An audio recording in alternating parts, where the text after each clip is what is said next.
hynglad yn hadau yn anoedd i mi. Gwlad beirdd antorion enwogion o fri. Ei gwrol ryfelwyr, gwlad garwyr y tramad, tras ryddid goll a sant ei gwaith.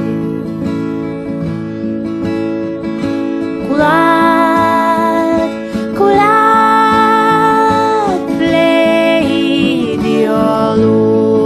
wyf i'n gwlad, tramor yn fyr i'r bir o bai, o bydded i'r heniaeth barhau. In